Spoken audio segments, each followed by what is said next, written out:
This happened last week, and I still can't look my team lead in the eye without imagining them as a level 12 elf cleric. Let me explain. I work for a medium-sized software company where we use Slack for internal communications. Pretty standard setup, channels for departments, project threads, random memes, you know the deal. I also play in a Dungeons & Dragons campaign every Thursday night with a group of old college buddies, and we use a separate Slack workspace to keep our D&D chat going through the week. We're all pretty into it. Like, too into it. Everyone plays in character even in text messages, and there's a lot of storytelling, roleplay, and what some might call fantasy drama. Now, in this campaign, my character, Sir Aldrin of the Stormwatch, a paladin sworn to the Oath of Vengeance, had a complicated relationship with another character, Eleneth the Shadowbound, a rogue played by my friend Mason. We had this whole arc where our characters had a secret romantic thing going while still adventuring. It was like a weird mix of Lord of the Rings and Grey's Anatomy. Well, last week, our DM messaged the group that there was going to be a major plot shakeup, and she wanted us to prepare some character development moments. I took it a little too seriously. I stayed up until like 2 a.m. writing out this whole monologue where Aldrin breaks things off with Eleneth because he believes his vengeance path has made him too dangerous to love. Very melodramatic. It had lines like, "Your shadow dances too close to the abyss, and I am bound by the light. We are stars caught in a celestial rift, destined never to converge." I know. Cringe. But it felt profound at 2 a.m., with some whiskey in me. Now here's where I really it up. That morning, I had a meeting scheduled with my team lead, Rachel, and our dev team about a new onboarding tool. The meeting was at 9 a.m. I got up at 8:57 a.m., half asleep, still foggy from my midnight Shakespeare act. I was planning to send the dramatic message to the D&D group before the meeting, because Mason had been eagerly waiting for it. I typed it all up in a long Slack message, probably 500 words, full of tortured metaphors and references to previous in-game events, like the time we stole time from the Chronomage of Arundel, and when our hands brushed in the ruins of Dockereth. I clicked send, and immediately got hit with that sinking stomach feeling. Wrong Slack. Wrong channel. Worse. I had just posted a full-on, poetic fantasy breakup monologue in the general channel of our company's Slack. The one every employee sees. Not even a private message. General. The place where we say happy birthday to coworkers and post links to cat memes. I froze. For a good 10 seconds, I stared at it, hoping the message would somehow undo itself. Then the reaction started. First came the eyes emoji. Then the popcorn emoji. Then someone commented, "Damn. Aldrin needs a hug."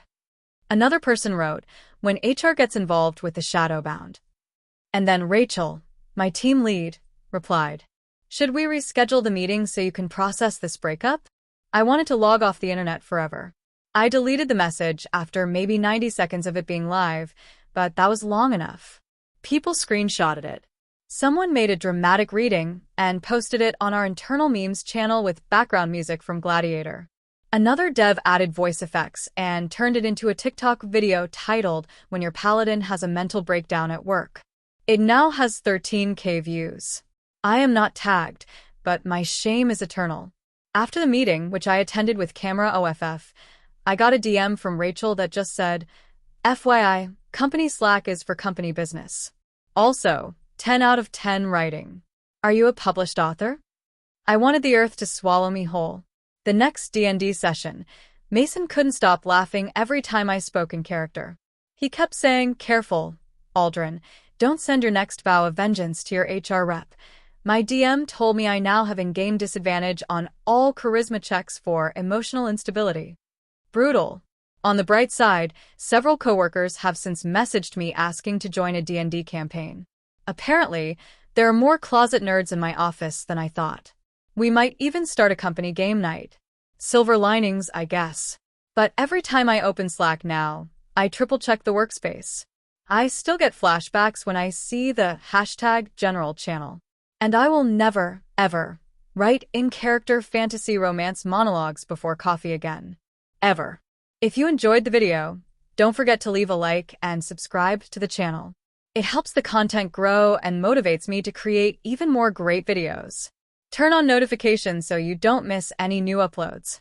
By the way, I'm curious, when do you usually watch my videos? While working, studying, or just relaxing at home? Let me know in the comments. I'd love to hear from you.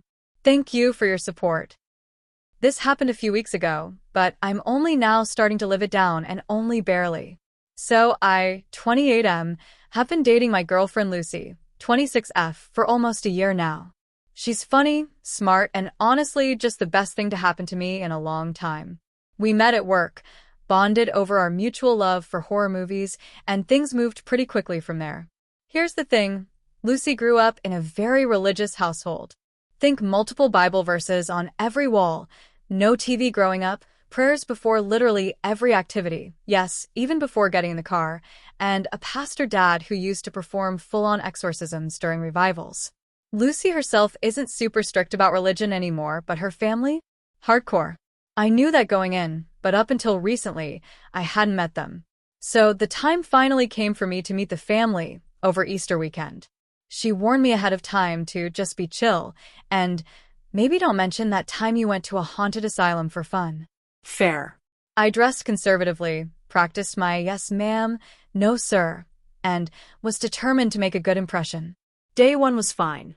A little stiff, but they were polite. Her mom made some small digs about people who live in sin. We lived together. And her dad asked me if I'd accepted the Lord, but I did my best to navigate the conversation without stepping on any landmines. The trouble started on day 2, which was Easter Sunday. Now, I should mention that I have night terrors. Not regular bad dreams. No, these are Olympic-level horror shows where I wake up yelling, flailing, sometimes even sleepwalking. It's not every night, but it happens a few times a month, and Lucy is used to it by now. We even laugh about it sometimes. But I didn't think to warn her family about this little fun fact because, why would I? That night, we stayed in the guest bedroom. Around 3 a.m., I had a particularly vivid night terror. I don't remember all the details, but apparently, I sat bolt upright in bed, turned my head very slowly toward the closed guest room door, and started whispering something that sounded like Latin. Lucy says it was probably just gibberish. I don't know Latin, but it sounded real enough. Then I got out of bed and started walking around the room with my eyes open, still whispering. At one point, I crouched in the corner and started scratching at the floor like I was trying to dig something up. That's when her mom came to check on us because she heard footsteps. The door was unlocked. She opened it and found me crouched in the dark, scratching the floor, whispering. Then I growled, yes, actually growled, and turned my head slowly to look at her. She screamed. Loudly. I woke up completely disoriented, not sure where I was, confused as hell, Lucy freaking out, her mom sobbing and screaming, he's possessed, at the top of her lungs. Within 5 minutes, the entire household was awake and surrounding me in a wide circle like I was some feral animal.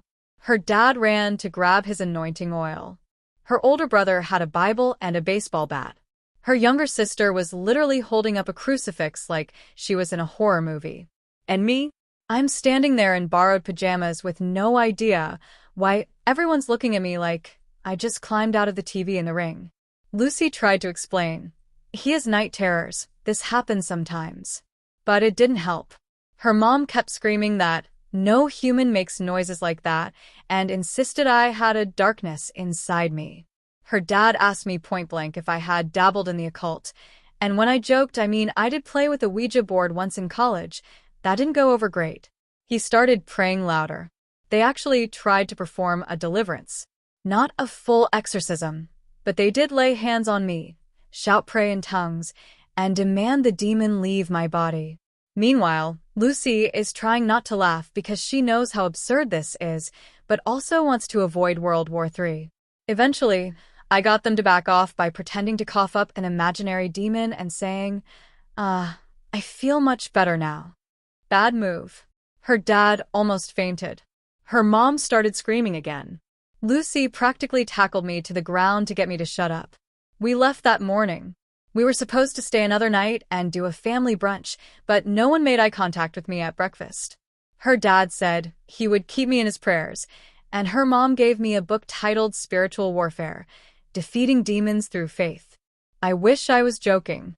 Since then, Lucy's been fielding daily calls from her mom asking if she's noticed anything unusual or if I've been acting different. Her sister texted her a link to an online deliverance ministry just in case. Her dad apparently has a prayer group praying for me every Thursday. As for me, I now have the distinction of being known as the guy who tried to scratch through the floorboards and summon Satan on Easter Sunday.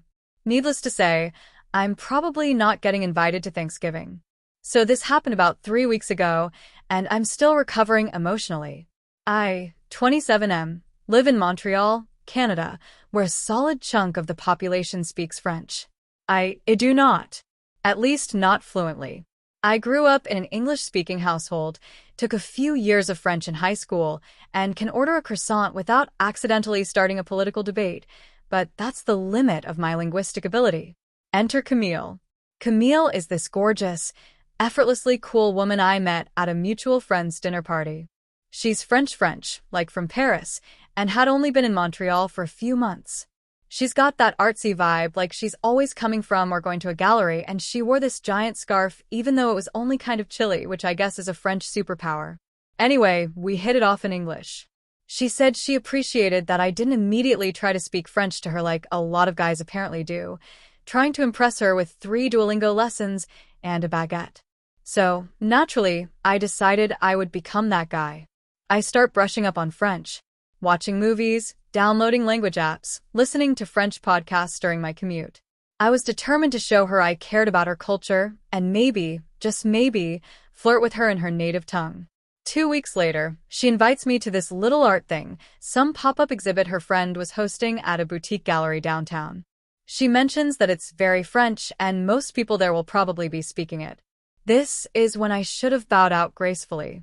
Instead, I show up dressed like I Googled how to look European and decided that scarves were mandatory. Camille lights up when she sees me and introduces me to a circle of her friends, all speaking rapid French. They say things to me. I nod, smile, laugh when they laugh. At some point I say oui to something I absolutely do not understand. They all look surprised, but kind of excited. Camille beams. Oh, you'll do it, she says. I have no idea what I've agreed to. Turns out I've volunteered to help with L installation, which I interpret as helping set up some kind of art display. Wrong. Cut to 10 minutes later, and I'm being handed keys and instructions in fast, heavily accented French by a guy named Jean-Luc, who looks like he moonlights as a vampire in Berlin nightclubs. All I catch is something about la voiture, les caisses, and pas de police, which I think meant don't park illegally, but in hindsight might have been don't get caught by the police. So I follow him out to a side alley where there's this white van. I climb in the passenger seat, thinking we're going to pick up some boxes or something. Jean-Luc nods approvingly, mutters something about être punctual, and we drive off. Now, I should explain something about myself. I have what I call survival confidence. That's where your brain convinces you that you can figure things out on the fly and everything will be fine. It's helped me fake my way through job interviews and at least one wedding toast. But this time, it betrayed me. We pull up outside what looks like a storage facility. Jean-Luc punches in a code. The gate opens. We back the van up to a unit, and he throws it open to reveal what can only be described as a small museum's worth of sculptures. They're weird and modern, all twisted metal and abstract human forms.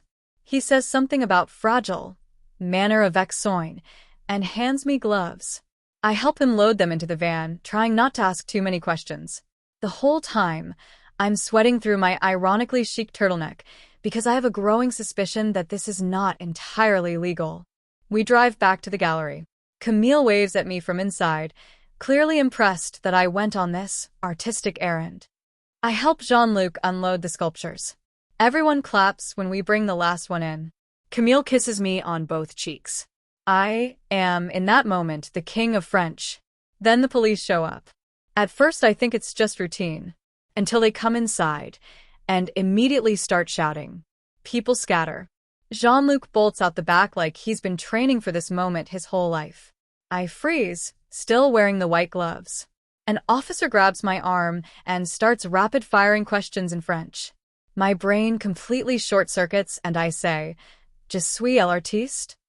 This was, objectively, the worst thing I could have said. Within minutes, I'm being handcuffed and walked out of the gallery in front of Camille, who looks like someone just ran over her childhood dog with a moped made of lies. Turns out the sculptures? Stolen. From a private collector. Jean-Luc wasn't just a misunderstood creative with a penchant for eyeliner. He was a very wanted art thief. I got dragged into the whole mess because I had said "we" at the wrong time and had been complicit in transporting stolen goods across the city. The only thing that saved me was security footage showing me looking wildly confused the entire time and repeatedly trying to Google Translate what was going on. They let me go, but not before a very stern warning and a promise that I'd testify if they caught Jean-Luc. I haven't heard from Camille since. She unmatched me on everything. I don't blame her. Her art party turned into a low-budget heist movie with me as the idiot sidekick. So now I'm back to English, scarfless, and terrified of agreeing to anything in another language. Moral of the story: never say "we" unless you know what the hell you're agreeing to. TIFU by accidentally joining a cult on a weekend getaway. So this happened last month, and I'm only just now feeling comfortable enough to laugh about it. For context, I, 29M, live in Portland and work a remote job that's mostly data analysis, so I spend a lot of time in front of screens. A few weeks ago, my friend Drew convinced me I needed a break and suggested we go on a disconnect weekend, no phones, no internet, just nature, journaling, and vibes, as he put it. He found this retreat online called the Stillness Grove. It promised a mix of mindfulness, guided meditations, and communal meals. It looked rustic but peaceful. Plus, the reviews were all glowing in retrospect, suspiciously glowing. One guy said he found eternal clarity and became one with the rhythm of breath. I should have known. We arrived Friday evening at this remote cabin compound about 2 hours outside Eugene. There are maybe 20 other people there, mostly youngish, all wearing these off-white linen clothes and looking like extras from Midsummer. But they were friendly. Genuinely warm. Smiles all around. Someone handed me a cup of welcoming tea that tasted like chamomile and sadness. The coordinator, a tall bald guy named Soren, of course, welcomed us and asked us to place our phones in a lockbox. "The world can wait," he said.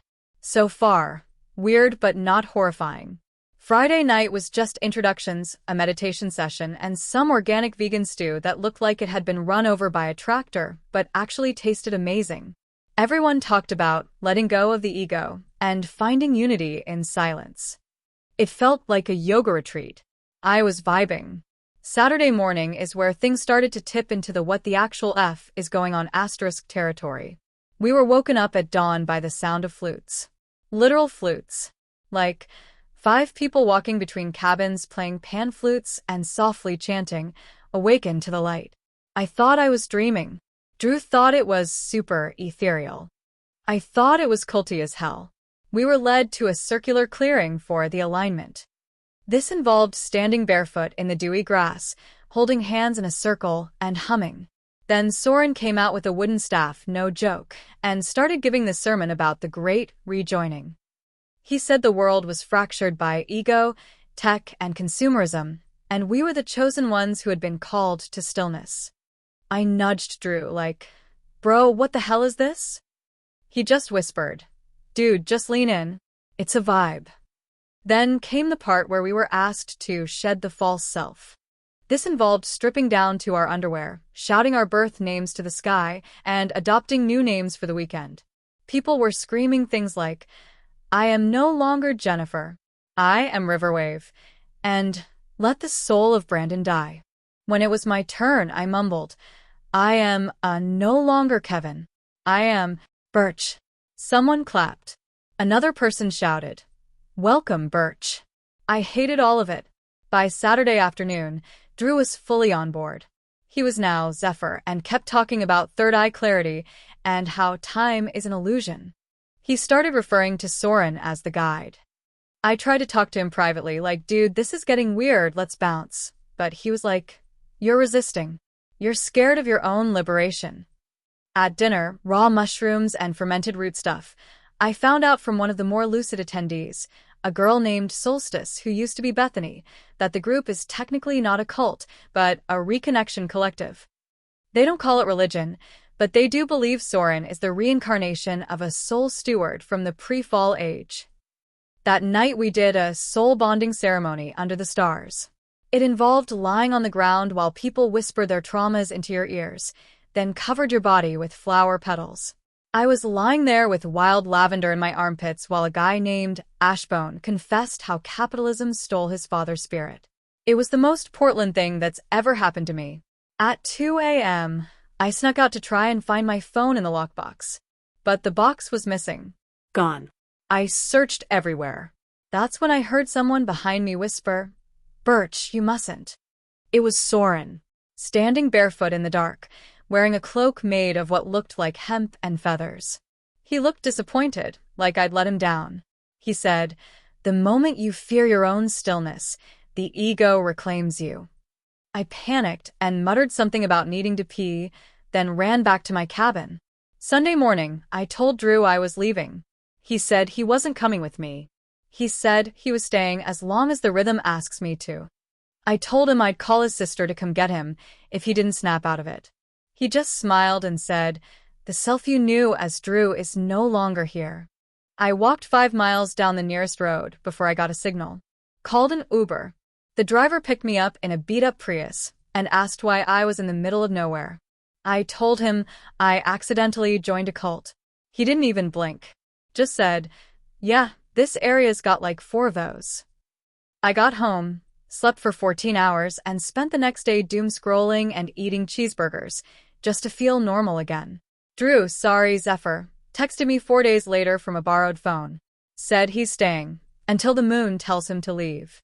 I don't even know what that means. I tried to talk to his sister and his mom, but they think he's just going through a spiritual phase. So yeah. TIFU by trusting my friend with a weekend retreat and ending up in a sun-drenched linen nightmare. I still wake up sometimes thinking I hear pan flutes. TIFU by borrowing my neighbor's car and accidentally becoming the prime suspect in a kidnapping. So this happened about 3 weeks ago, but the emotional damage is still fresh and the neighbors won't make eye contact. It started off innocent. My car was in the shop getting a new transmission, and I had a job interview across town. Public transportation in my area is garbage tier, and I didn't want to risk showing up sweaty and late, so I asked my neighbor Jerry if I could borrow his car for the afternoon. Now, Jerry and I weren't exactly best buds, but we had a cordial over-the-fence type friendship. I mowed his lawn once when his back went out, and he lent me his hedge trimmer a few months ago. So, I figured it wasn't a crazy ask. He hesitated, but eventually agreed with one condition: no funny business. That should have been a red flag, but I just laughed and said, "What am I going to do, rob a bank?" He handed me the keys to his 2012 silver Toyota Camry, and off I went.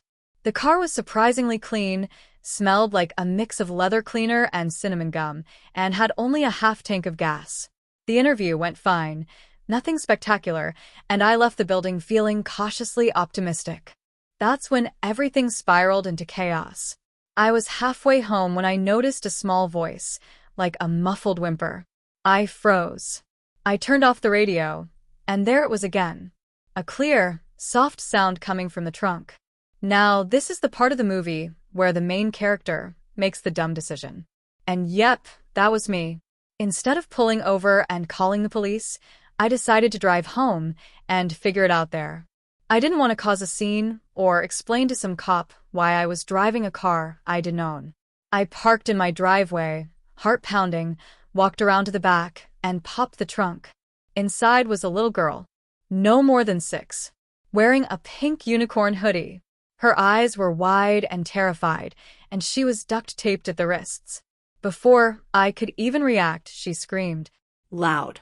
Like, neighborhood dogs started barking loud. I was frozen, arms up, saying, "It's okay. It's okay. I didn't know you were in there." But of course, to any passerby, it looked exactly like what it looked like. some sweaty guy in business casual just opened a trunk to reveal a kidnapped child. Mrs. Donner from across the street had her phone out faster than a Western gunslinger. Seconds later, sirens. I guess someone else had already called 911 when they heard the scream. The girl bolted from the trunk the second I removed the tape. She ran toward the cops as they arrived, and they tackled me to the ground like a linebacker on Red Bull. No questions asked.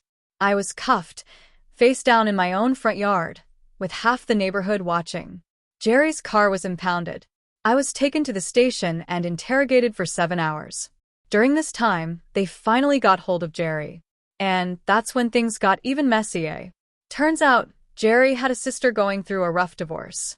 Her daughter, the girl in the trunk, had been taken for a custody exchange that apparently turned sour. Jerry offered to hold on to his niece for a few hours while his sister sorted things out. Why she agreed to this insane plan is beyond me. Jerry said he let her nap in the trunk with the lid popped, and she must have accidentally triggered the trunk latch to close. Obviously, this is an insane explanation, and the police didn't buy it at first.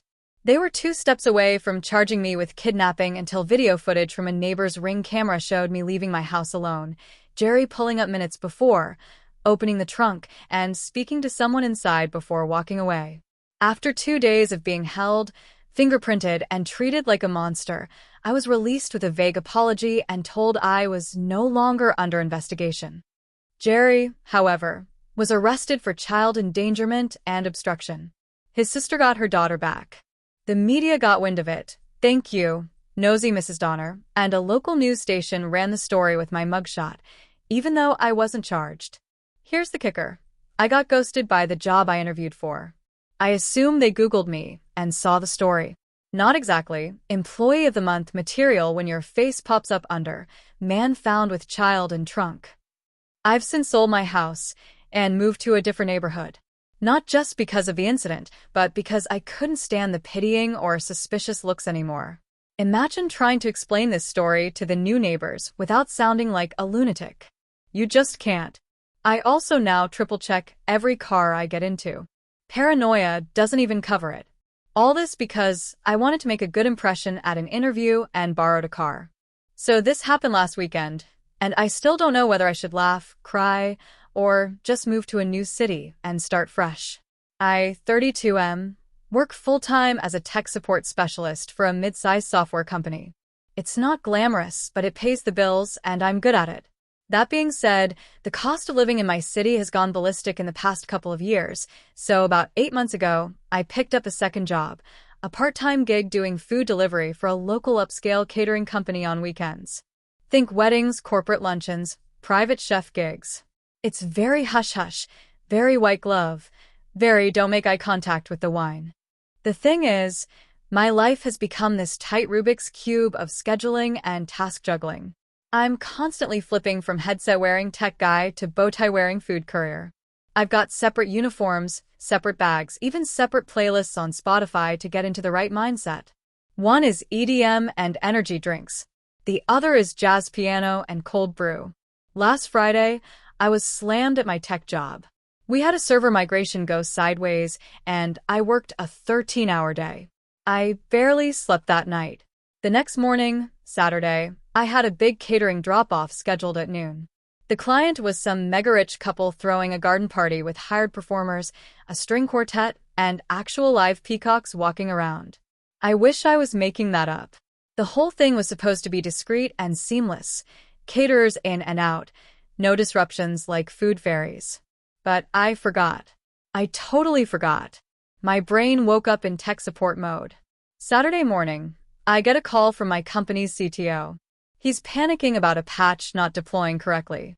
I spring into action, completely forgetting that I had accepted a delivery gig scheduled for 11:30 a.m.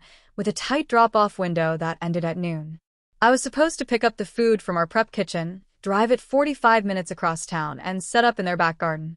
At around 12:05 p.m., I'm elbow-deep in server logs on a Zoom call when I get a call from the catering manager, Sylvia. "Where are you?" It was like being hit by a truck. I actually looked down at my body in that moment, expecting to see a bow tie and delivery bags. But no, I was in boxers and a hoodie, pacing around my apartment, sleep-deprived and barefoot, screens open all over my desk. I stammered some excuse, and she cut me off with a tone I've never heard from her before, a mix of panic and death threat. They're expecting 40 plates of individually wrapped gourmet lunches, and you are Not. here. I scrambled. I told the CTO I had a plumbing emergency, which now that I think of it, might have sounded like I shat myself on the call, threw on the catering uniform, raced to the kitchen, loaded up the van, and floored it across the city. I hit every red light. I got flipped off by a lady in a Prius. I nearly ran over a mime, which felt ironic given the silent chaos I was living. I arrived at 12:52 p.m. The gates to the estate were open, but there was a guy in a suit, earpiece and all, who looked like Secret Service. He scowled at my sweat-drenched self and pointed to the side entrance.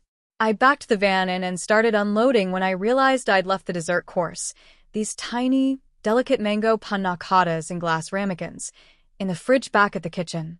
I could have cried, but I pressed on. I set up the rest of the food, trying to avoid eye contact with the guests who were now starting to wonder why lunch hadn't materialized. The host, a woman in an actual floor-length gown at 1 p.m. in her own backyard, pulled Sylvia aside and hissed something I couldn't hear but definitely felt in my spine. Here's where it gets worse. As I'm unloading the final trays, someone taps me on the shoulder. It's the bride. Not the same party I thought I was at.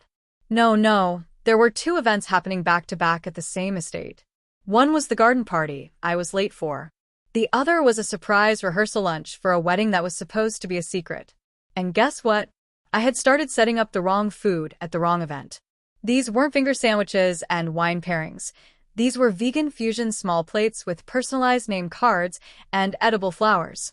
And I was dumping them next to charcuterie boards and champagne flutes meant for a totally different group of people. I had crashed not just one, but two events, while screwing up both. I spent the next hour running trays back and forth between two very confused, very rich, and increasingly annoyed groups of people. The peacocks started screaming. I knocked over a glass sculpture trying to balance a tray of lamb sliders. At one point, I handed a gluten-free couple an appetizer that was 90% phyllo dough and had to physically wrestle it back from them. I thought I might get fired on the spot, but Sylvia just gave me this haunted thousand-yard stare and said, "Go home." Now. I offered to clean up, and she just shook her head. Before someone sues you. I went home. I didn't speak for like 3 hours. I just sat on the couch staring at a single frozen burrito in my microwave, wondering if I could make a career out of interpretive dance or forest hermiting. Anything but this. To top it off, my full-time boss messaged me Sunday night asking if my plumbing was okay, and I reflexively replied, the panna cottas were left in the fridge, but I saved the lamb. So now I've got an HR meeting on Tuesday. Moral of the story? Don't work 2 jobs unless you've got the organizational skills of a wedding planner with OCD and a brain like a quantum computer. Or at least put your shifts in a calendar. To faux by pretending I knew how to cook to impress a date and almost setting her dog on fire. So this happened last weekend, and I still feel like crawling into a hole every time I think about it. I've been talking to this girl, let's call her Marissa, for about 3 weeks. We met on a dating app, hit it off, and started texting constantly. She's hilarious, loves dogs, into indie films, and mentioned once that she really appreciates people who can cook. Now, I'm not completely inept in the kitchen, but I wouldn't say I cook so much as I survive with heat. But like an idiot, when she said she loved people who cook, I replied, "Oh yeah, I love cooking too. I make this killer lemon garlic salmon." I do not make a killer lemon garlic salmon. I do not make anything that doesn't come frozen with microwave directions printed on the bag. But I panicked. I wanted to impress her. And in that moment, I created a version of myself who apparently wields a cast iron skillet like a culinary god. So fast forward to Saturday night. She agrees to come over for dinner. I spend the whole day prepping, cleaning the apartment, translation, shoving everything I own into the closet, lighting candles to cover the smell of gym socks, and watching at least 9 YouTube videos on how to make lemon garlic salmon. I go out and buy real ingredients like I'm some top chef contestant. I'm Googling words like zest and reduce. I even buy one of those wooden pepper grinders that looks like a wizard's wand just to feel more authentic. When she arrives, things start off great. She brings wine. She's dressed casually but still looks amazing, and her tiny dog, a fluffy Pomeranian named Bruce, trots in behind her like he owns the place. I didn't know Bruce was coming, but I pretended like I didn't care. We chat on the couch for a bit while I preheat the oven, read, stall for time, and try to remember the steps I watched on YouTube. I offer her a glass of wine, and when she isn't looking, I sneak into the kitchen and start my culinary gamble. Now, here's where things begin to unravel. First, I realize I bought skin-on salmon, which I forgot to factor into my YouTube research. Second, I massively underestimated how much garlic was too much. I basically create a garlic paste so pungent it could repel werewolves. Third, I accidentally set the pan too high, and the oil starts smoking like I'm summoning demons. Marissa comes in and asks if everything's okay. I panic and tell her, that's just the reduction doing its thing. I don't even know what that means. She smiles like she buys it, but Bruce is now watching me like I'm the weakest member of the herd.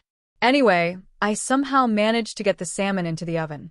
I wipe sweat from my forehead, pour myself a glass of wine I don't even like, and tell myself it's almost over. Then Bruce starts barking like crazy. He's circling around the oven, yapping like a furry little alarm system. Marissa picks him up and laughs. He always gets excited around food. I try to laugh too, but then I smell something that is definitely not food. I open the oven. Flames. There are literal flames. Apparently, some of the garlic and oil dripped onto the bottom of the oven and caught fire. The salmon is still on the tray, but it's surrounded by what can only be described as the infernal wrath of Gordon Ramsay. Without thinking, I grab the fire extinguisher from under the sink and blast it like I'm in an action movie. Except I don't aim it just at the flames. No. I panic and spray everything. The food, the oven, the counter, my shirt, and somehow... Bruce. Yes. I accidentally sprayed her dog with a fire extinguisher. He screams, I didn't know dogs could scream, leaps out of Marissa's arms, and sprints into my bedroom, trailing extinguisher foam behind him like a haunted marshmallow. Marissa looks at me like I just confessed to a felony. I stammer something about fire safety and try to go after Bruce, but I slip on the foam and crash directly into the oven door, which I had left open. I land on the floor, awkwardly twisted like a dropped mannequin, while Marissa runs to find her dog. It takes her 20 minutes to coax Bruce out from under the bed. By then, she's no longer laughing. The date is clearly over. She says, I think we're just gonna go, and I can't argue with that. She picks up her wine bottle, now half empty, and carries Bruce out like a victim rescued from a natural disaster.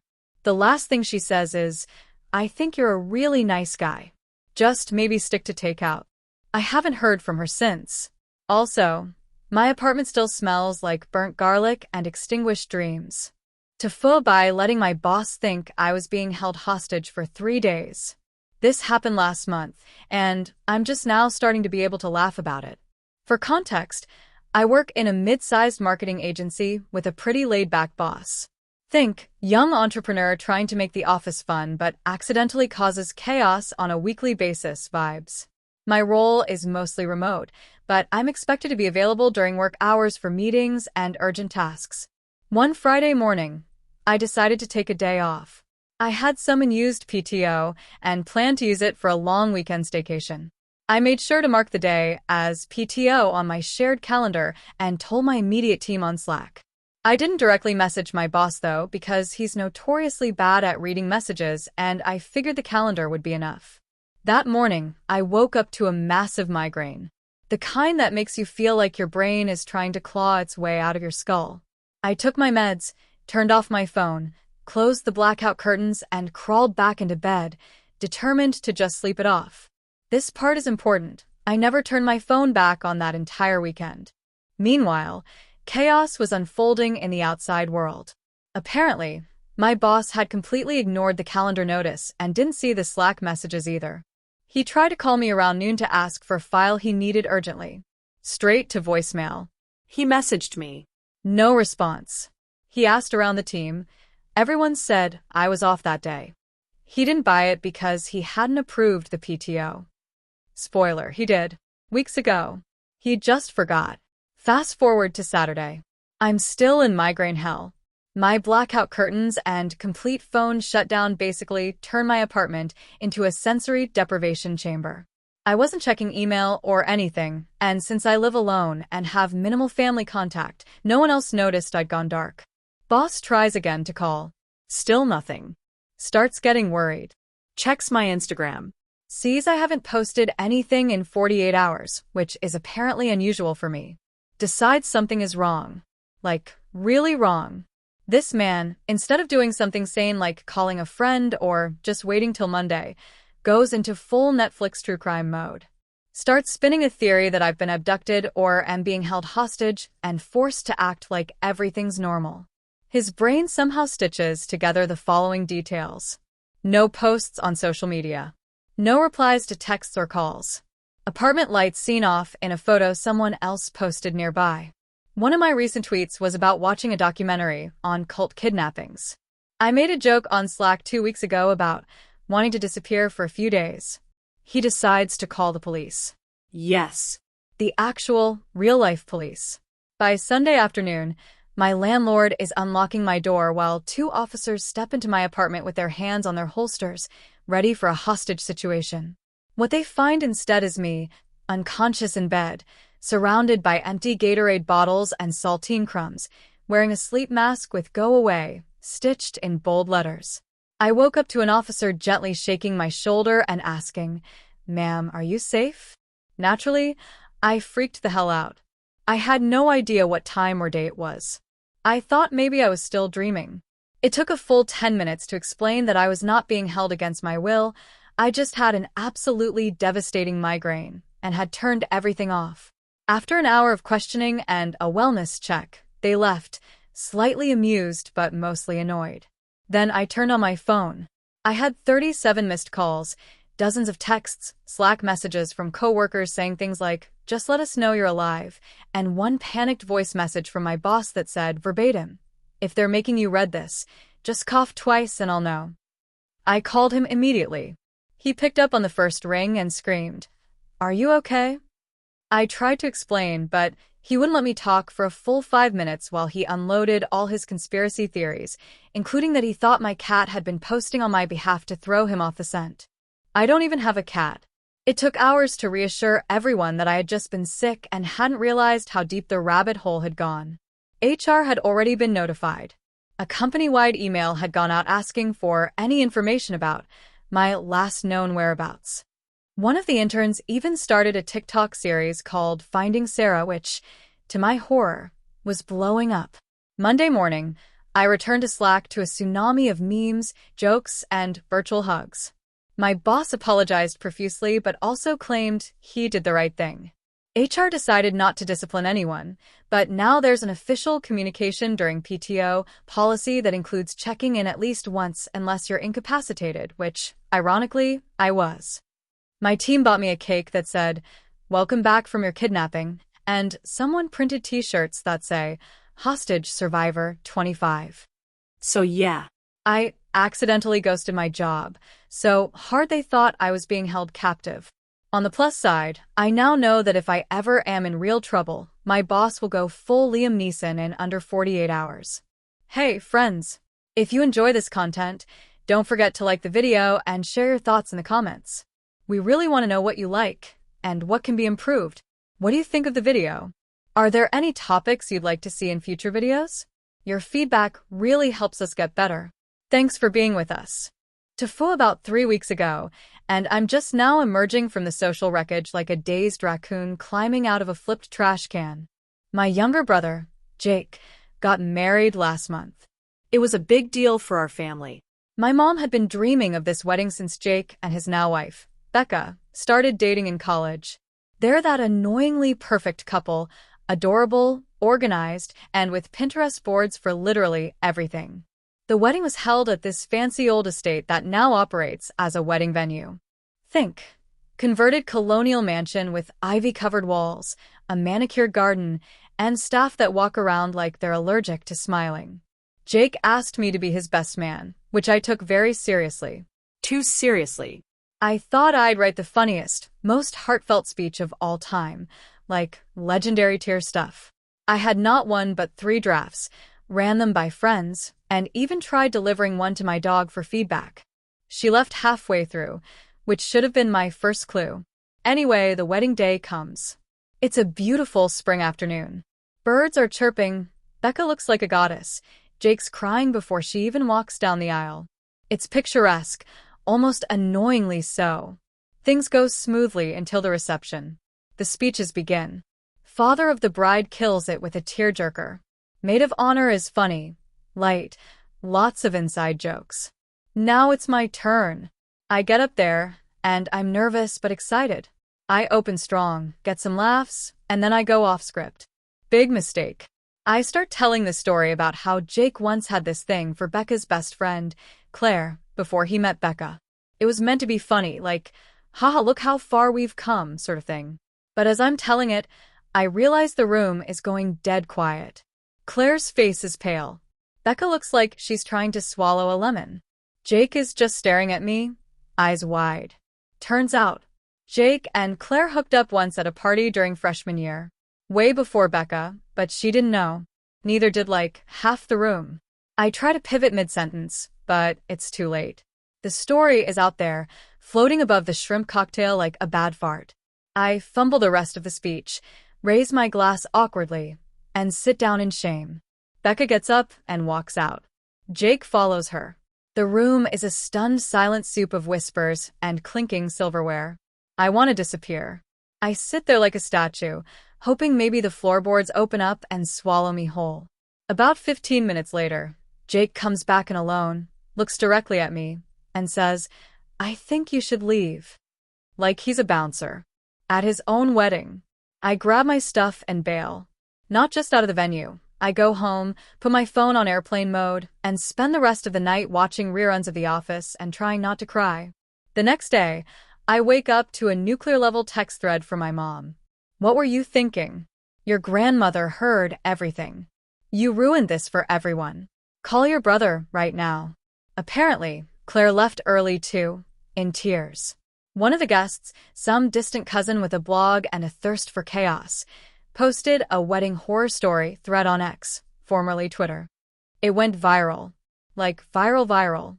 Headline: Best man exposes groom's secret hookup with bride's best friend during wedding speech. Even worse? A local news station picked it up for their website under the Weird News section. Used a stock photo of a confused groom and everything.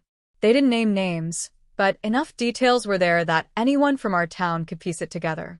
So now my brother's wedding is internet famous for all the wrong reasons. Jake isn't speaking to me. Becca finally texted me a week later, just "I need space." Claire unfollowed me on everything, even Pinterest, which stung more than I expected. I talked to my mom last week. She said, "You'll be forgiven eventually." Which, in mom speak, means you're on probation until further notice. Oh, and the kicker? My speech was filmed. One of Becca's cousins live-streamed the whole reception on Facebook for the relatives who couldn't make it. The video is still up. I've seen clips circulating on TikTok with captions like, "Wedding speech gone wrong, flushed face, grimacing face, #wedding fail, #drama." People are debating in the comments if it was staged for clout. It wasn't. God, I wish it was.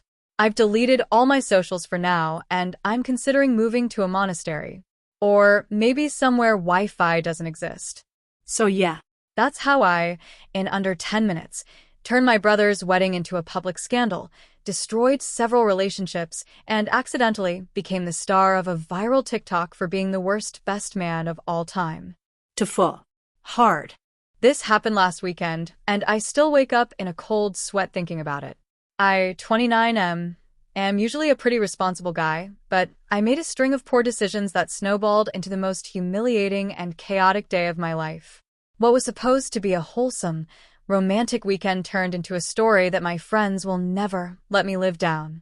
My best friend Dave, 30 was planning to propose to his girlfriend, Emily, 28F. They've been together for 6 years, and everyone's been waiting for him to pop the question. He finally decided to do it during our friend group's annual lake house getaway, a peaceful, 3-day escape from city life.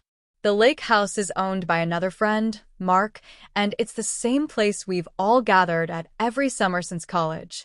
Dave had gone all out. He secretly bought a ring, enlisted me to help coordinate things, and planned to propose during a sunset bonfire on Saturday night.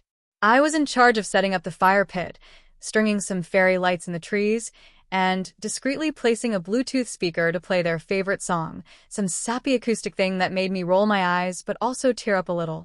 He was going to walk Emily down to the dock, say a few words, drop to one knee, classic. The problem started with the drinks. We all arrived Friday evening. Spirits were high. Someone brought way too many seltzers, and a bottle of something dangerously sweet. I told myself I'd have 1 or 2, but that turned into 6 or 7, and by the end of the night, I was half passed out on the couch clutching a bag of Doritos like a flotation device. I woke up Saturday morning with a tongue like sandpaper and the mental clarity of a fogged-up mirror. Despite the hangover, I dragged myself outside to get everything set up. I went down to the shed to grab firewood, but we were out of the dry stuff. All that was left was some damp, half-rotting logs and a bundle of sticks that had seen better days. So I did what any brainless, dehydrated guy would do. I improvised. I remembered seeing a gas can in the garage earlier, probably for the lawnmower. I figured, hey, just a splash to get it going. I wasn't totally an idiot. I've started fires before. But I was still fuzzy-brained and not thinking it through. I poured a small amount of gas on the wood, stepped back, and tossed in a lit match. Nothing happened. So I leaned forward and added just a little more gas. And that's when the fire gods decided to smite me.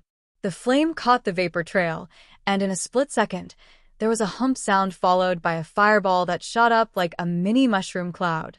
I stumbled back, singed my eyebrow, and dropped the gas can, which, of course, leaked a trail straight back to the shed. Flames followed it like a cartoon fuse. I panicked. I grabbed the garden hose, but the nozzle was one of those annoying twisty ones that requires an engineering degree to operate. Meanwhile, the shed was now belching smoke, and I was flailing around like a headless chicken. Thankfully, Mark heard the commotion and came running. He managed to get the hose working, and we both sprayed it down until it stopped smoking, but not before the bottom of the shed looked like it had been kissed by a baby dragon. At this point, the air smelled like melted plastic, my hands were covered in soot, and I was pretty sure I had inhaled a decade's worth of carcinogens. But the worst part? The speaker I'd hidden in the shed, to be brought out later for the proposal, was toast. Literally. Melted. Gone. Dave showed up just as we were assessing the damage, and I had to explain how I'd almost set his romantic evening on fire, literally. His face went pale. Emily was inside, oblivious, but the whole timeline was now wrecked. The speaker was gone, the fire pit was singed and full of charred plastic, and I smelled like a hobo's barbecue. Somehow, we rallied. Dave decided he'd still propose at sunset, minus the music and fire. He asked if I could help set the mood a different way, maybe candles or something low effort that couldn't explode. I found a box of old tea lights in a drawer and began placing them on the dock railing. It wasn't much, but it was better than a flaming disaster. As the sun started to set, Dave nervously led Emily to the dock while the rest of us stayed back at the house, pretending not to watch. I felt like maybe, just maybe, I'd salvaged something from the ashes of my idiocy. That is, until the dock collapsed. Turns out years of lake water, winter freezing, and general neglect had taken their toll. As Dave knelt down and opened the ring box, one of the old planks gave way under him. He dropped straight through, splashing into the shallow, algae-covered water below. Emily screamed. Dave popped back up, ring still in hand, looking like a drowned opossum. Somehow, she started laughing, then crying, then laughing again. She said yes. I ran down to help them out, slipped on the slick dock, and joined Dave in the lake with a glorious belly flop. Emily pulled us both up. The rest of our friends came running, half laughing, half trying not to cry from secondhand embarrassment.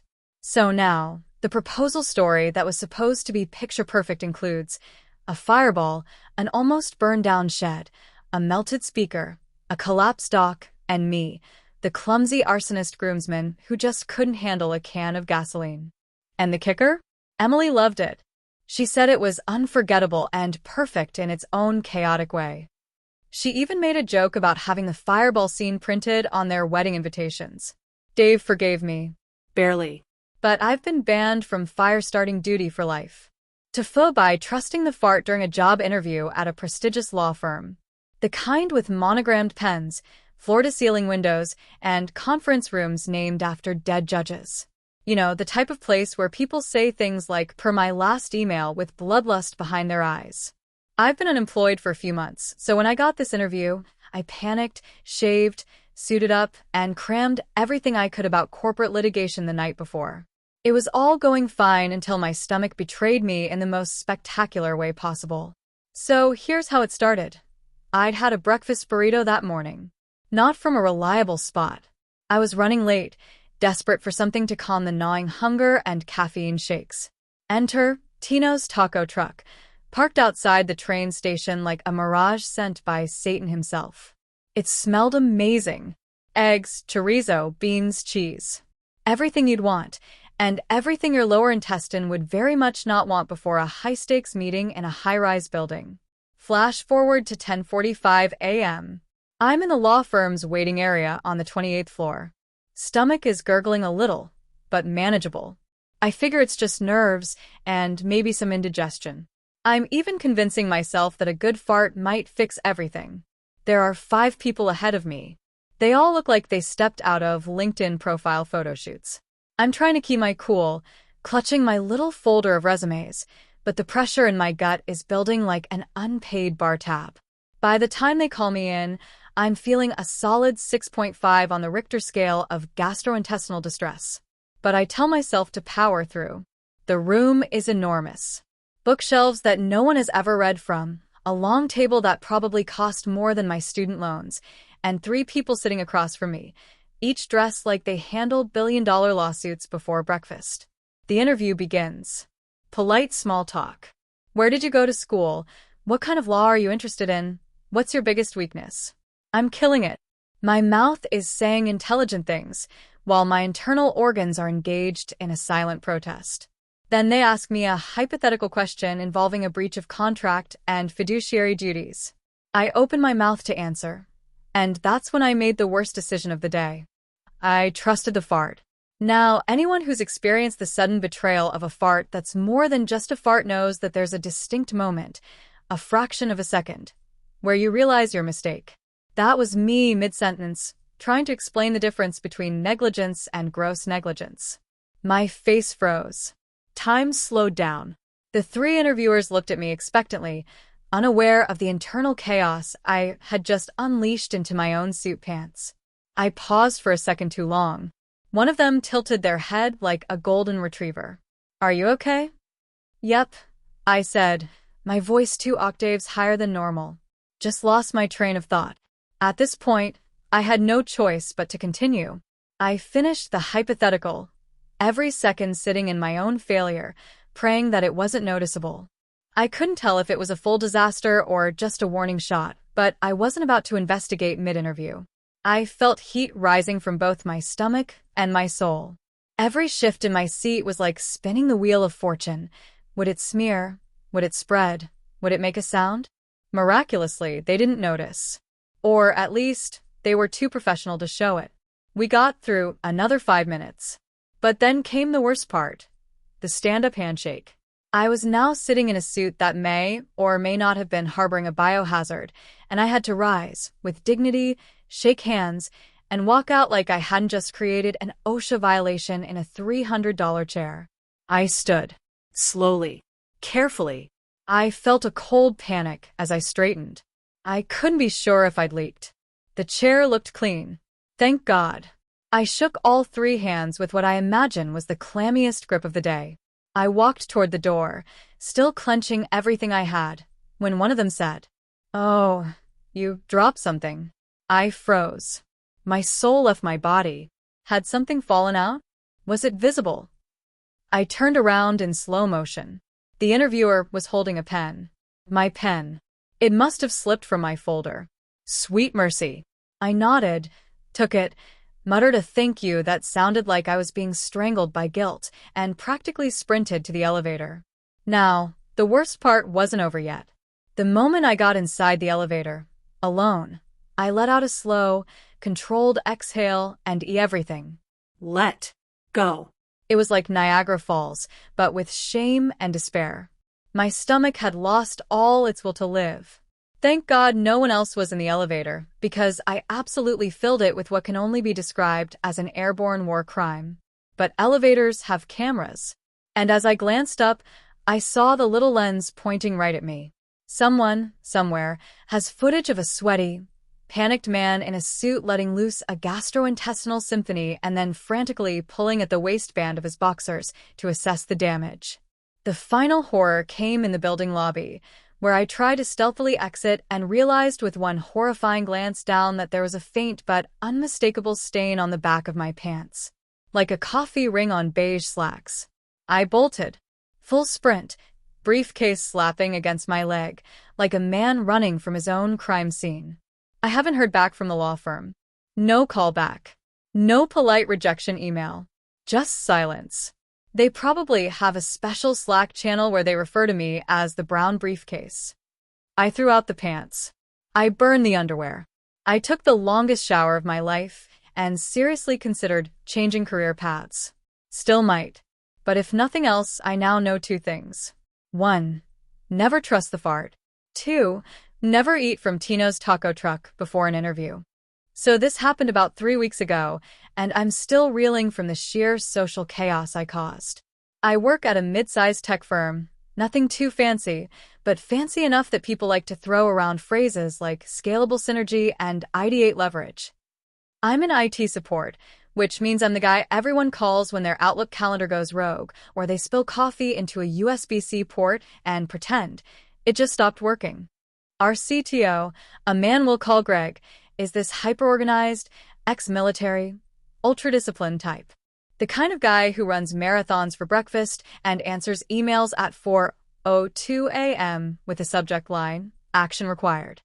I mostly admire him from a respectful distance, since his presence alone feels like it adds an extra 10 pounds of pressure to the air in any room.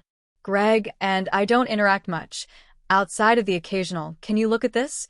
when his dual monitor setup decides to rebel. But one Friday afternoon, our systems got hit with a pretty nasty ransomware alert, and I had to stay late. Greg also stayed late, which was odd, but he said he was waiting for a ride. About an hour after most people had left, Greg came into the server room looking extremely pale. He just stood there for a second and then said, "Hey, I'm not feeling great. Could you let someone know I went home early, if they ask?" I said sure, and he gave me this nod like he was trying to be casual, but honestly, he looked like he'd just seen a ghost. He walked out. That's the last time I saw him that night. Next morning, I wake up to 15 missed calls from the office line, plus a frantic group message from HR asking if anyone has heard from Greg. Apparently, he never made it home. His car wasn't in the lot, he wasn't answering his phone, and his GPS location was last pinged from near a highway exit about 30 miles from the city. There's a full-on search. Police involved. His wife, kids, the whole company is panicking. At this point, the rumors have gone wild. Maybe he was kidnapped, maybe he had a stroke and wandered off, maybe he ran away from his life because the corporate buzzwords finally broke him. I stay quiet because I honestly have no idea what to say. All I know is that he left the building looking like a ghost and never came back. Now here's where I make my grand, award-winning mistake. On Monday morning, after a sleepless weekend of group chats and HR memos, I get an email from someone named Sandra R. The subject line is, "Greg." I open it, and it just says, "Hi, this is Greg's wife.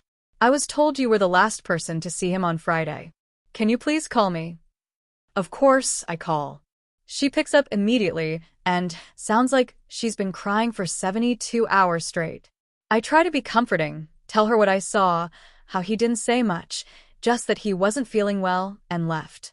Then she asks the question that completely undoes me. Did he seem like he knew something was going to happen? Like he was saying goodbye? I freeze. My dumb, overly dramatic, sleep-deprived brain goes into full CSI mode. I start thinking about how pale he looked, how he paused in the doorway, the weird way he said, "Let someone know I went home." And I, like a complete idiot, say, "Honestly, yeah. It kind of felt like a goodbye." There's silence on the line. Then she whispers, "So he knew he wasn't coming back?" I'm mentally slamming the brakes, trying to reverse out of what I just said, but it's too late. I stammer, trying to clarify, but she thanks me in this quiet, broken voice and hangs up. 3 hours later, we get an all-hands email from HR subject. Greg has been found. Apparently, Greg had a severe allergic reaction while driving and blacked out. He crashed his car into a ditch in a remote area with no cell signal. He was unconscious for nearly 2 days before some hikers spotted the wreck and called for help. He was rushed to the hospital, treated, and stabilized. He'd been without ID because his wallet and phone flew from the vehicle on impact. But he was alive. Cue celebrations. People crying in the break room. HR sets up a digital, "Welcome back, Greg" card. All seems good until I get a call. From Greg. I pick up, expecting some thank you for raising the alarm or maybe just an update on how he's doing. Instead, he says, and I quote, "Why the hell did you tell my wife I was dead?" I try to explain, desperately backpedaling, but he is livid. Apparently, after that call with me, his wife fell into complete despair. She interpreted my cryptic comments as confirmation that Greg had taken his own life, or something equally dark. She called her sister, started funeral prep, and basically spiraled into a pit of emotional hell, all while Greg was in a medically induced nap in a rural hospital. To his credit, Greg didn't fire me. I think he realized I didn't mean any harm, just that I'm a moron who shouldn't be trusted with nuance under pressure. He did, however, request that any future communications to his family go through HR. I spent the next week ducking eye contact with every senior manager and avoided the break room like it was haunted. Greg eventually came back to work 2 weeks later with a fresh scar on his temple and a look in his eyes like he'd aged a decade. I greeted him with a very formal, "Welcome back, sir," to which he replied, "Still alive, despite popular reports." It got a laugh from a few people nearby. He didn't smile. Now, whenever anyone in the office says something vague like, "I'll be heading out early today," someone else inevitably responds, "Should we inform your next of kin?" And then everyone looks at me. So this happened a few years ago, but the psychological damage is eternal. My girlfriend, now wife somehow, had been dating me for about 6 months when I made the biggest mistake of my adult life. I invited her to what I described as a casual weekend family reunion at my dad's countryside home. I should have known better than to use the words casual and my dad in the same sentence. A little backstory. My dad is eccentric. He's the kind of guy who makes his own wine in his bathtub and swears by a blend of Wiccan mysticism, homeopathy, and whatever conspiracy theory is trending that month. He also lives with my aunt, his sister, who is just as wild but more organized. Together they form this unholy alliance of new age weirdness that's only tolerable when you're either extremely high or extremely far away. So I tell my girlfriend, asterisk, let's go see the family. They're weird, but nice. Asterisk, she's down for it. We pack some weekend bags, grab a bottle of wine, ironic in retrospect, and make the drive out to what is essentially a semi-renovated farmhouse surrounded by woods and regret. We arrive around dusk, which already gives everything a Texas Chainsaw ambience. My dad is waiting on the porch barefoot, wearing a robe that looks suspiciously like it used to be a shower curtain. He greets us like nothing is weird, gives my girlfriend a too long hug, and says, "You came on the perfect night," she smiles. I have concerns. Inside, there are candles everywhere. Dozens. Maybe hundreds. It smells like sage, patchouli, and something else that might have been burning carpet. My aunt greets us in a white linen dress, barefoot like my dad, and immediately takes my girlfriend's hands and whispers something in Latin, I think. My girlfriend looks at me. I do not look back. I am in survival mode now. Then comes the worst sentence I've ever heard in my life. Asterisk, dinners after the cleansing. Asterisk. I laugh. No one else does. I ask, asterisk cleansing? Like a meditation thing? Asterisk. My dad says, asterisk you'll see. It's powerful stuff. Ancient. Ancestral, asterisk. I am deeply afraid, but there's no turning back. My girlfriend is being polite, but I can see her soul detaching from her body, just a little bit. She thinks it's going to be a harmless hippie ritual. She does not yet know that she's about to witness her boyfriend's father convulse on the floor speaking in tongues while a woman bangs a Tibetan singing bowl over his groin. They lead us into this spirit chamber, which is just the basement that's been carpeted with tapestries and lit with red bulbs. There's a circle of chairs. In the center is a mattress with a bucket next to it. The kind of bucket you don't ask questions about. We sit down. My aunt begins chanting. My dad starts hyperventilating, like aggressively. This isn't yoga breathing. This is, I'm about to birth a demon breathing. He lies down on the mattress and begins what I can only describe as a violent interpretive dance with his own soul. He's writhing, shouting, crying, just full possession mode. I lean over to my girlfriend to whisper something like, this isn't normal, but she is frozen. Not like, this is odd, frozen, more like, I'm having an out-of-body experience, and I may never come back, frozen. Then my aunt pulls out a feather. Not like a cute one. A huge feather. Maybe from a vulture. She begins brushing it over my dad's body while muttering asterisk, out. Foul spirit out. Asterisk and tossing salt in random directions. This continues for 20 minutes. 20 eternal minutes of guttural noises, bell ringing, feather brushing, salt tossing, and my dad spitting into the bucket while shouting things like asterisk, be gone, serpent of the womb. Asterisk. I want to evaporate. When it's finally over, my dad goes limp. Like dead body limp. My aunt puts a hand on his chest and says solemnly, asterisk, it is done. Asterisk. And then she looks at my girlfriend. Asterisk, would you like to be next? Asterisk. I have never stood up faster in my life. I grab her hand and just say, asterisk bathroom break. Be right back. Asterisk, and we basically sprint upstairs. I'm trying to come up with a plan, but I can see in my girlfriend's eyes that the only plan she's considering is never seeing me again. She says, you told me this was a family reunion.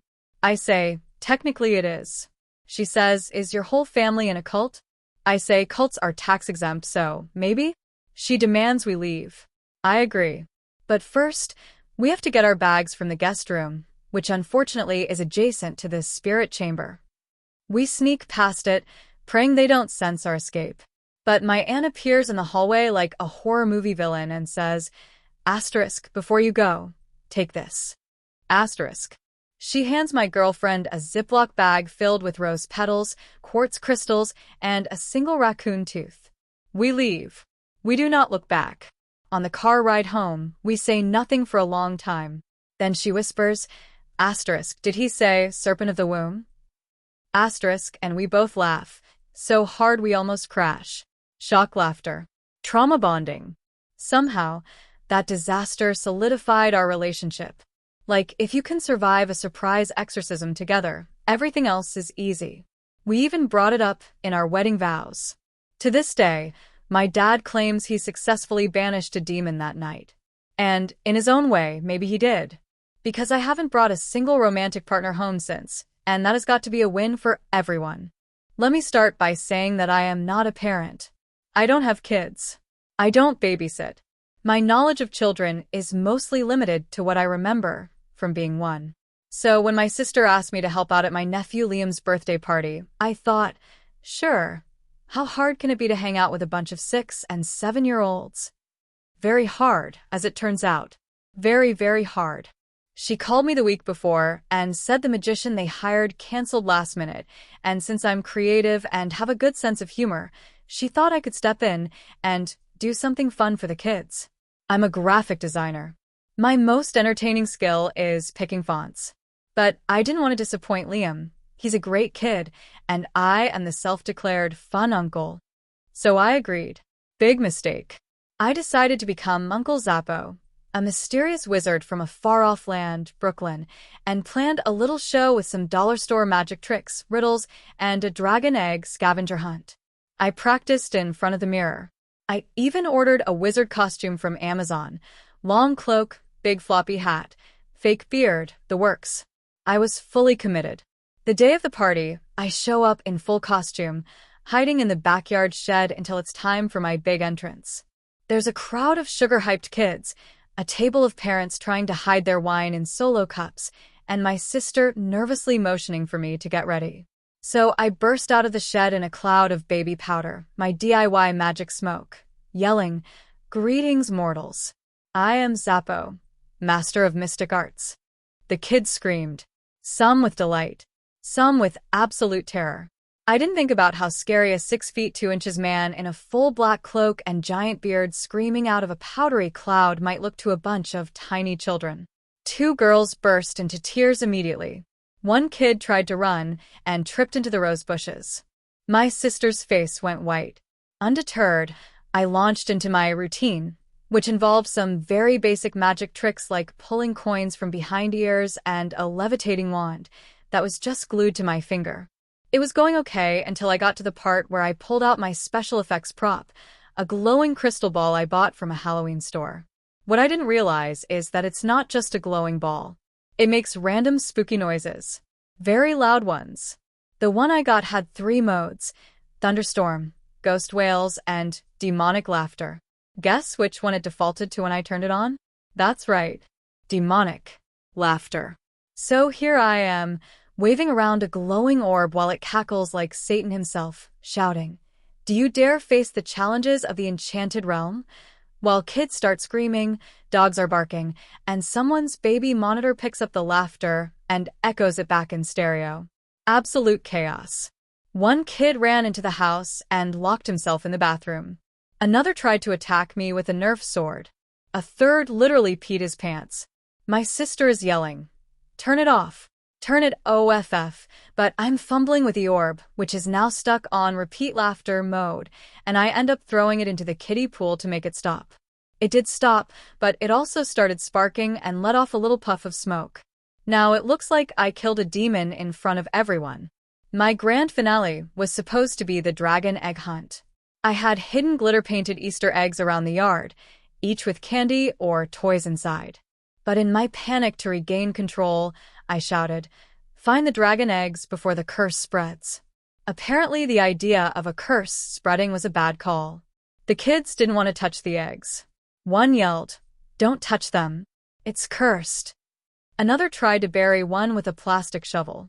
I had to explain that it was all pretend, which just made them more suspicious. 1 very serious little boy looked me dead in the eye and said, "You're not a real wizard. Wizards don't wear Nikes." Which was fair. At this point, the parents were visibly uncomfortable, trying to console their crying kids, and my sister just walked over and said, "Zappo, you're done." Like I was being voted off a very sad, chaotic version of America's Got Talent. I took off my beard and hat, trying to apologize, but the damage was done. 15 kids. 3 crying. 2 with scrapes from trying to climb a fence. 1 locked in a bathroom for over an hour. And I'm pretty sure I was reported as some kind of cult recruiter by a particularly judgy mom named Barbara. To top it all off, as I was leaving, Liam came up to me and whispered, "You were kind of scary, but also kind of cool," and gave me a high five. So maybe it wasn't a complete disaster. Just mostly. The next day, my sister texted me a photo. It was a drawing Liam had made, a big black figure with a beard, shooting lightning bolts at a bunch of stick figures with sad faces. The caption said, "Uncle Zappo saves the world, but makes it weird." I think that sums it up. TIFU by throwing a surprise party that ended in a surprise divorce. So this happened last weekend, and I'm still trying to process the emotional fallout. I'm a 33-year-old guy, married to my now ex-wife, that part's coming, and for months I'd been planning a surprise birthday party for her 30th. She's always talked about wanting a big celebration since she never had a proper birthday party growing up. You know, the whole classic my parents forgot thing. So I figured this was my chance to do something unforgettable. I went all out. Booked a private space at this cool rooftop venue downtown. Think fairy lights, catered food, open bar, live acoustic music, all the Pinterest core vibes she loves. Invited around 50 people, a mix of her work friends, our mutuals, her siblings, old college buddies. I even got custom cocktails made with her name on them and a slideshow of her childhood pictures running on loop. I mean, this was Martha Stewart meets Coachella levels of planning. Here's where the foo begins. I decided not to tell her anything. Like anything. Not even a fake plan to get her to the venue. I had her best friend, we'll call her Jess, in on the plan, and Jess said she'd take her out for a girls' night and swing by the rooftop around 8 p.m., where we'd all yell surprise and let the party roll. So, 8 p.m. rolls around. We're all hiding behind furniture and heat lamps. Music's cued. Everyone's buzzed and excited. Jess texts me saying coming up now, and we all get in position. The elevator dings. Door opens. We all jump out and scream, surprise. And she freezes. Like, dead still. Not the happy, shocked kind of freeze. The wide-eyed, deer in headlights. I just walked into court and found out I'm being sued kind of freeze. Then she turns around and walks right back into the elevator. Now I'm confused. Everyone's confused. People are laughing nervously, thinking maybe she's playing a prank. Jess sprints after her and I follow. I catch up with them in the lobby, and she's just sitting on one of those little hotel chairs, shaking. I sit next to her and ask what's wrong. She says nothing. Jess looks like she wants to melt into the floor. Eventually, she looks at me and says, "Who's all up there?" I tell her. Her eyes start welling up. "Did you invite everyone?" "Yeah, I thought you'd love it. You always said you wanted." I didn't want them. Turns out, she's been secretly estranged from her family for the last year and never told me. I knew there was tension, but she always said it was fine. But no, her sister slept with her ex years ago. Her mom still brings it up. Her dad barely speaks to her unless it's to make a passive-aggressive comment about her career. And that wasn't even the worst of it. Apparently, one of her college friends I'd invited, thinking they were close, was someone she'd been in a secret relationship with during our first year of dating. She had ended it when things got serious with me. But that ex-friend had tried to rekindle things last year. Again, she never told me. "I told you I wanted a party," she said. Not a *****ing psychological horror movie. I was speechless. She took an Uber home. Jess stayed with her. I tried to rally the party, keep things going, but the mood was already DOA. The vibe was funeral meets awkward work conference. I left early, took the train home, got in around 1 a.m. She wasn't there. Next day, she comes home around noon, says she stayed at Jess's and we need to talk. She was crying before she even sat down. She said the party felt like a betrayal, that I should have checked in with her, that she felt exposed, like I ripped the mask off in front of a crowd. She told me she had been thinking about things for a while and that this just made her realize how different we are. How I want to make noise and she wants to disappear sometimes. How she doesn't trust me to read her silence anymore. That's when she said she wanted a break. I asked if that meant we could work on it. She said maybe. Fast forward to Wednesday. I come home from work and there's a manila envelope on the kitchen counter. Inside? Divorce papers. No warning. No text. Just a sticky note that said, "I'm sorry. Please don't make this harder." I tried to call her. She blocked my number. I called Jess. She said she's not getting involved, but that this wasn't just about the party. Apparently she's been emotionally checked out for months. So now I'm sitting here, looking at the remains of what was supposed to be the best night of her life. The leftover candles. The printed menu. A goddamn personalized neon sign with her name in cursive that I can't bring myself to throw away. Moral of the story? Don't throw a surprise party unless you're 3,000% sure you know who you're surprising. Also, maybe ask your partner if there's anyone on the guest list who used to sleep with them. So this happened about 3 weeks ago, and I'm only now getting over the crushing secondhand embarrassment of it all. I, 28M, have been dating my girlfriend, Kate, 26F, for about a year now. Things have been great, normal couple stuff, lots of late-night binge-watching, food poisoning from her experimental cooking, passive-aggressive games of where do you want to eat, etc. The usual. Now, Kate is super close with her family. Like, they have matching custom t-shirts and themed potlucks for their reunions, kind of close. Every year, her mom's side of the family, about 60 of them, rents out a massive lake house for the weekend. There's swimming, campfires, cornhole tournaments, and a suspiciously competitive round of family trivia. This year, I was invited. Big deal. I was going to meet everyone. I was nervous but excited. I packed my best casual dad who's trying to impress outfit and rehearsed my "so what do you do?" answers like I was prepping for an interview. The first night was low-key. Just some burgers, beers, and board games. I met her aunts, uncles, cousins, and her terrifyingly muscular grandpa who shook my hand like he wanted to snap it off to use as a back scratcher. All went well. But then came Saturday night. The big night. There was a lakeside bonfire, a potluck feast, and an open bar that was manned by Cousin Travis, who takes his role as a cocktail artisan very seriously. I wanted to make a good impression, and somewhere in my pea brain I decided that the best way to do that was to be fun, the life of the party. The cool, outgoing guy who could hang with the whole fam. That's when I made the fatal mistake, trying to keep up with Cousin Travis. Travis made me a drink he called the Family Reunion F******. It was pink. It had fruit floating in it. It tasted like a Capri Sun had a baby with a bottle of vodka. I had 3. Then he introduced me to the Bourbon Ball Bonanza, which I honestly thought was just a fun name for dessert. It was not.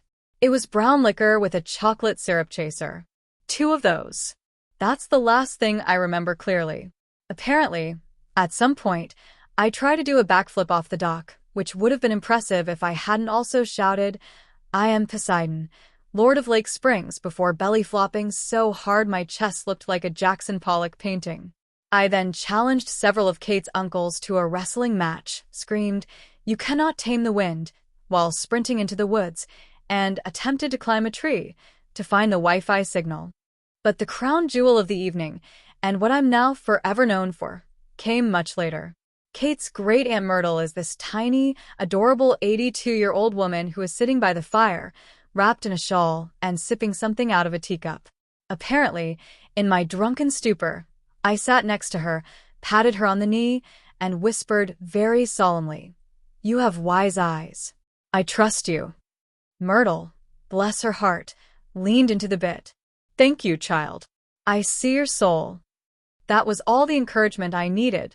I knelt down in the sand, took both her hands in mine, and, according to the 47 photos that have now circulated on the family group chat, I asked if she would adopt me. I don't remember this, but I gave a whole speech. I said I'd been a lone wolf in search of a pack, that she reminded me of every bedtime story I never got to hear, and that I would proudly carry on the Myrtle legacy into battle, even if it meant death. I then apparently cried. Like, full-on sobbed. Snot, and everything. Myrtle, not missing a beat, said, "Then it is done. Rise, grandson." Everyone cheered. My girlfriend's dad toasted to the newest member of the family, and someone made me a paper crown out of a Coors Light box. Myrtle kissed me on the forehead and declared me reborn. I then passed out in a hammock. The next morning, I woke up with a mild concussion, one shoe, a note pinned to my shirt that said, "Welcome to the family," and a plastic ring on my finger, which I'm told was part of a fake wedding to Myrtle's great-granddaughter, who is 9. Kate was surprisingly calm. She just handed me Gatorade and Tylenol and said, "You better call your grandma." Myrtle now calls me once a week to check in on her adopted grandson. She sent me a birthday card last week that said, "To my favorite accidental relative, may your hangovers be brief and your shame forgotten." I've been invited back to next year's reunion. My official title in the family trivia game is now Myrtle's Chosen One, and I'm on the t-shirt. There's even a whole backstory for how I became one of them, including a dramatic reenactment involving Cousin Travis in a cloak.